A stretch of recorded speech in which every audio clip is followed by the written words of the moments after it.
আসসালামু আলাইকুম সম্মানিত ভিউয়ার্স। আজ আপনাদের আমি এক ব্যতিক্রমী ধর্মীয় বিষয়ের সাথে পরিচয় করে দিতে যাচ্ছি। ঐতিহাসিক, নান্দনিক সৌন্দর্যে ঘেরা এক বটবৃক্ষ। এটা এলাকার অনেক বড় একটা ঈদগাহ মাঠ।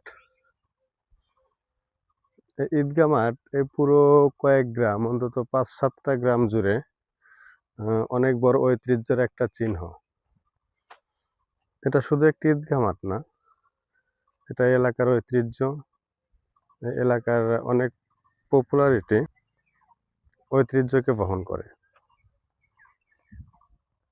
তোর কথা বাড়াতে যাচ্ছি না, চলুন আমরা এগিয়ে যাচ্ছি সেই ঐতিহ্য আপনাদের দেখানোর জন্য। যে ঐতিহ্যের কথা আপনাদের বলতেছিলাম, এই সেই বট গাছ। এর বয়স ২০০ বছর প্লাস হবে। কতটা বিশাল! প্রায় ১ একর জমি নিয়ে এই বট গাছটি। এই বট গাছে অনেক সময় অনেক বিষধর সাপ ডালে ডালে শুয়ে থাকতে দেখা যায়, কিন্তু সৌন্দর্যের বিষয় হচ্ছে এই সাপগুলো কাউকে কখনো ক্ষতি করে না। যতটা নান্দনিক আর অনেক সৌন্দর্যে ঘেরা বট গাছটি। আর এটা এই এলাকার স্থানীয় ঈদগাহ মাঠ। সৌন্দর্য এবং আভিজাত্যে ঘেরা ঈদ মাঠ। ঈদগাহ মাঠ অনেক পপুলার। এটা কয়েকটা এলাকা, কয়েকটা গ্রাম মিলে ঈদগাহ মাঠটা। অনেক বিশাল এরিয়া। সবচেয়ে বড় সুদর্শন হচ্ছে এই বট গাছটা। এই বট গাছটা ২০০ বছরের বেশি হবে এর বয়স সীমা। দাদার কিছু কিছু মুরব্বী যাদের বয়স ৯০ প্লাস, তাদের কাছে শুনেছি তার দাদারা নাকি এই বট গাছের নিচে এখানে নামাজ পড়েছে। এটা তাহলে কতটা সৌন্দর্য এবং কতটা অনেক অনেক বয়স। এবং শুধু বয়সে বিষয় না, বিষয় হচ্ছে এই এলাকার সবচাইতে বড় সৌন্দর্য এবং ঐতিহ্য।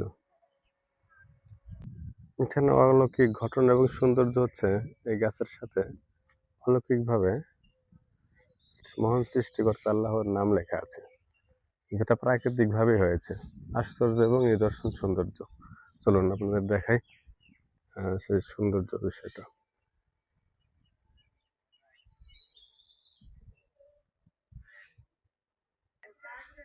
সৃষ্টিকর্তা কতটা মহান!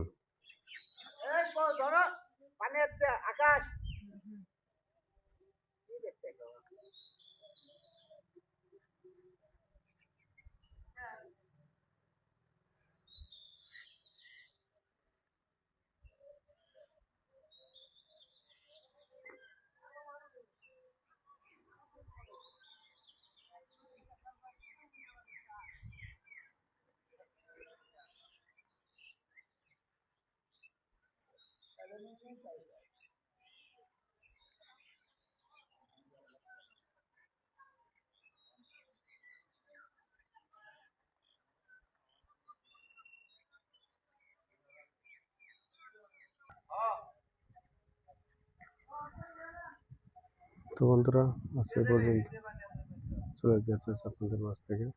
আবারও দেখা হবে অন্য কোনো এক দর্শন, সুন্দর এক স্থান, সুন্দর এক বিষয় নিয়ে। সে পর্যন্ত আপনারা ভালো থাকুন, সুস্থ থাকুন, সে প্রত্যাশায় ধন্যবাদ। আসসালামু আলাইকুম।